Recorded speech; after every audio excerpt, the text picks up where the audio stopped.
Já em 1919, nós tínhamos aí fábricas no Brasil de bens de consumo não duráveis, ou seja, tecidos, roupas, alimentos, de modo geral produtos que não tinham muito tempo de uso. Então esse era o panorama da industrialização no Brasil, né? Então esses produtos aí não competiam com os produtos feitos na Europa, Estados Unidos, com navios, trens, enfim, isso nada disso era produzido no Brasil. E tínhamos também os produtos não duráveis, que de modo geral eram alimentos. Então se eu comparar lá uma tonelada de laranja, não equivale, por exemplo, ao preço de um carro. Então tinha que ser muito maior a produção para poder ela se equiparar. Aí chegamos aí em 1920, quando nós tínhamos aí 65% da industrialização concentrada no Sudeste. Isso tem associação com o café. Então, como o café estava na região e ele beneficiou a estrutura da região, as indústrias se localizaram primeiro ali. Por isso que a gente vê hoje, né, uma concentração industrial muito forte na região. O que atraiu então pessoas para as cidades.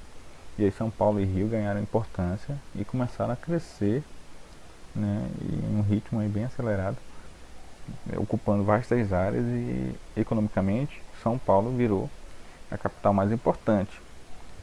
E isso porque o Rio de Janeiro era a capital brasileira, mas assim, economicamente não se comparava a São Paulo. E aí começa o chamado operariado urbano, quando as pessoas passam a viver de fato próximo às fábricas, que eram um ponto de atração das cidades, inclusive até hoje São Paulo e Rio são duas cidades que atraem muitas pessoas justamente por conta dos empregos. E aí nós tivemos um marco histórico, que é a crise de 1929. O que acontece aí? A superprodução do café, né, ela é levada para ser vendida na Bolsa de Valores, e aí faltam compradores. Tem produção em massa de todos os cantos, e aí tem uma quebra do café. E muitos produtores que não foram prejudicados de modo geral passaram a reinvestir o dinheiro do café que ficava guardado na indústria. E aí o Brasil passa então a ter a fase industrial.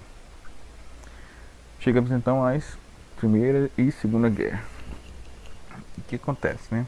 Eles de modo geral impulsionaram a produção industrial brasileira.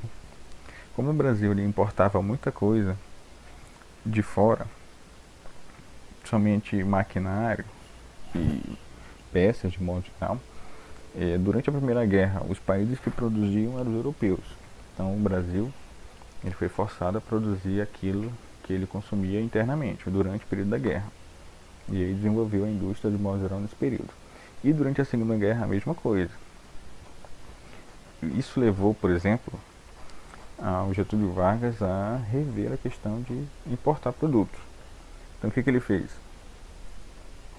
Ele começou a implantar indústrias de base no território brasileiro, que é o famoso período da substituição das importações.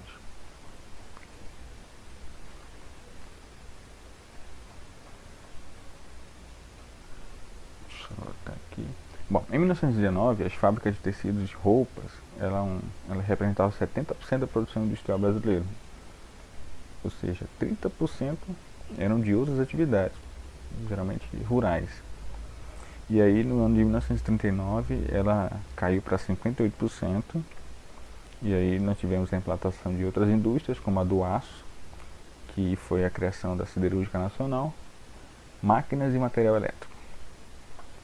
Mas assim, ela contava predominantemente com a indústria de bens de consumo não duráveis e investimentos do capital privado nacional. Ainda era um produto inicial, né? A indústria pesada, enfim, de modo geral.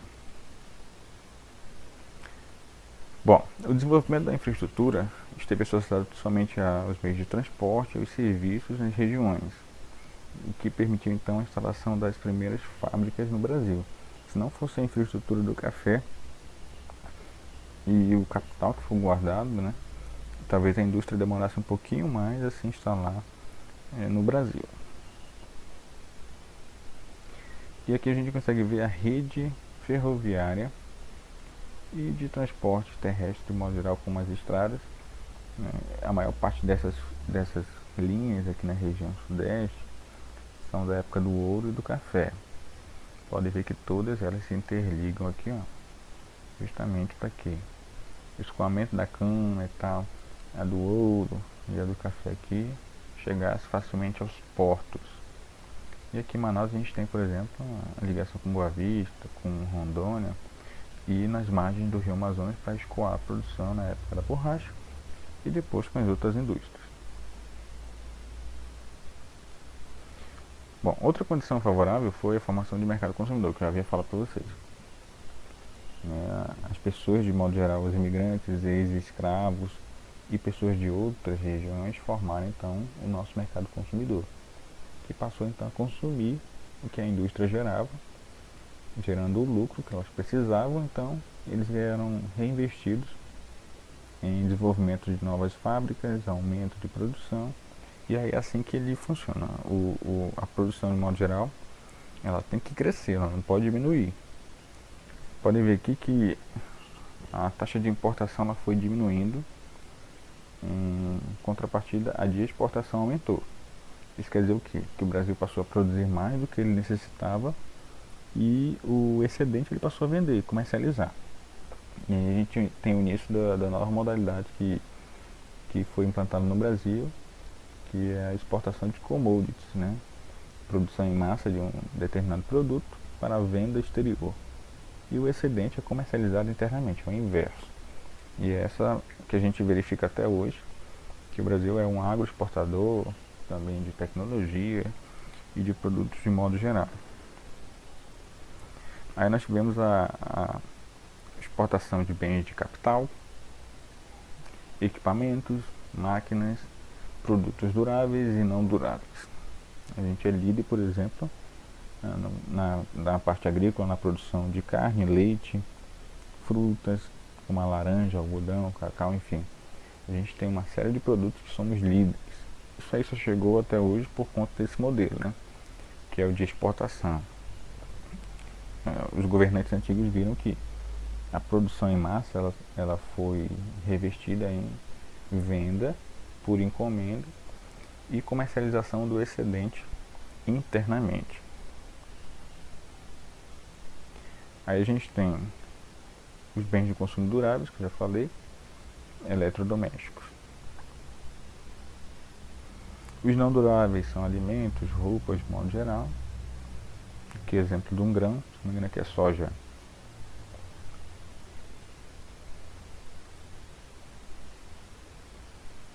Aí vamos então para a era Vargas. Vargas implantou a política da substituição de importações. Ele começou a implantar empresas estatais para a produção local, como eu falei. Ele deixou de importar e produziu internamente. Algumas empresas criadas por ele: a CSN, a Petrobras, a Fábrica Nacional de Motores e a Vale do Rio Doce. E também a produção de energia hidrelétrica Chesf. Continuando aqui o nosso assunto sobre industrialização. Então, na sequência do período Vargas, que vai até 1954, da política de substituição de importações, criação de empresas estatais, aqui a gente vai ver um pouco do panorama da indústria brasileira. De modo geral, ela foi tardia, demorou aí um bom tempo. A gente pode citar a Argentina, aqui na América do Sul, com o Brasil, que tiveram industrialização tardia, os demais demorando um pouquinho mais. E a substituição de importações. Então, em vez dele comprar, ele passou a vender.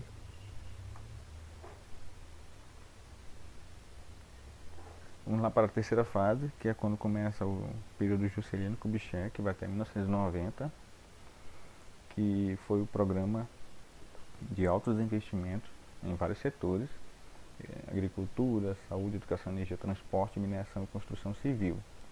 E a maior parte desses investimentos iam para energia e transporte. E o aumento do uso de hidroeletricidade, ou seja, a construção de hidrelétricas e termoelétricas. Então o Juscelino ele fez o chamado plano de metas, né, que foi quando ele emprestou dinheiro estrangeiro, estruturou o Brasil, construiu Brasília, várias estradas de modo geral, para facilitar o escoamento. E aí começa o período do rodoviarismo do Brasil, quando ele atrai as primeiras indústrias de produção de carros. A primeira foi a Volkswagen, que iniciou a produção do Fusca, e aí você precisaria, né, de áreas para fazer a circulação desses produtos. Daí a necessidade de construção de estradas. E aí o Brasil passa a substituir o modelo de transporte ferroviário, que era muito usado na época do café e do ouro, e passa pelo período do rodoviarismo, que está associado com a atração de empresas de carro de modo geral. E como as cidades passaram a crescer muito e as indústrias de carro foram para as cidades, o incentivo, por exemplo, à energia hidrelétrica. Tá? Aí tivemos aí o ingresso de capital estrangeiro, que é a fase neoliberal. As empresas vinham, instalavam as empresas e aí tinha, né, o conjunto entre Estado e empresa. Ele consolidou o chamado tripé da produção industrial, ou seja, bens de consumo não duráveis, indústrias de base e bens de consumo duráveis. Então ele aumentou aí a inflação e dívidas externas, já que o produto nacional ele foi feito com base em grandes empréstimos feitos durante esse período e que seguiram, né, durante o governo militar até o ano de 1973 com a crise do petróleo. Então nesse período aí o Brasil teve o chamado milagre brasileiro, né, que ele chegou a crescer 10% ao ano. Já no período militar a gente teve a instalação de várias áreas minerais. Entre elas a gente tem aqui o quadrilátero ferrífero, que fica lá em Minas Gerais, é a região em que está a Vale do Rio Doce, que era a empresa estatal que foi vendida. Ela fornece minério de ferro principalmente. Já no Amapá a gente vai ter a Serra do Navio, né, que fazia exploração de manganês. Isso durou até 2003 e lá ficou por 50 anos para fazer a exploração desse minério. A outra região é o maciço de Urucum, fica lá no Mato Grosso do Sul. Também é uma região fornecedora de manganês e também de minério de ferro. E a última é a Serra dos Carajás, fica no Pará, que tem as maiores jazidas minerais do Brasil e uma das maiores do mundo, né? Toneladas e toneladas de minério de ferro, manganês, bauxita, entre outros.